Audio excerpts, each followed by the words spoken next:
চাঁপাইনবাবগঞ্জ সীমান্ত এলাকায় শীতার্ত, অসহায় ও ছিন্নমূল মানুষের মাঝে শীতবস্ত্র বিতরণ করেছে বর্ডার গার্ড বাংলাদেশ। মঙ্গলবার ৬ জানুয়ারি সকালে চাঁপাইনবাবগঞ্জ ব্যাটালিয়ন ৫৩ বিজিবির উদ্যোগে জেলার শিবগঞ্জ উপজেলার দুর্লভপুর ইউনিয়নের কুকরিপাড়া এলাকায় মোট ৩০০ জন অসহায় ও দুস্থ মানুষের মধ্যে কম্বল বিতরণ করা হয়।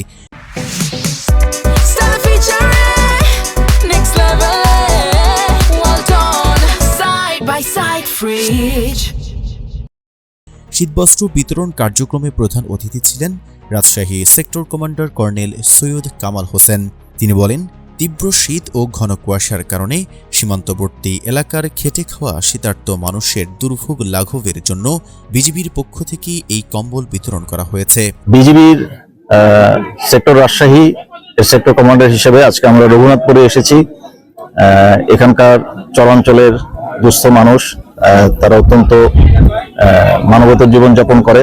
তাদের জীবনযাত্রার মানে যদি আমরা কিছুটা সহায়তা করতে পারি সেই লক্ষ্যে, এবং এই প্রচন্ড যে শীত এবং সবার যে মানবতার জীবনযাপন, তাদেরকে সহায়তার লক্ষ্যে আমরা আজকে শীত বস্ত্র বিতরণের জন্য এখানে আয়োজন করেছি।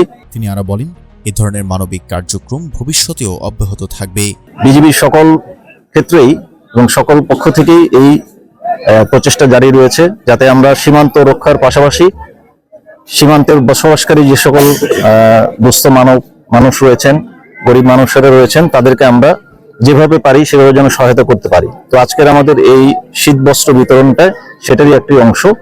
আমরা সীমান্তের মানুষদের সহায়তার জন্য এই শীত বস্ত্র বিতরণ বিভিন্ন জায়গায় এই ধরনের জারি রয়েছে এবং থাকবে ইনশাল্লাহ।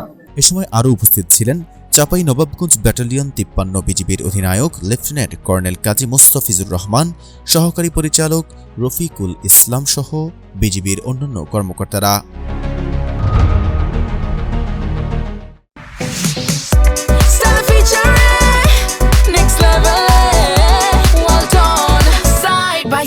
Fridge.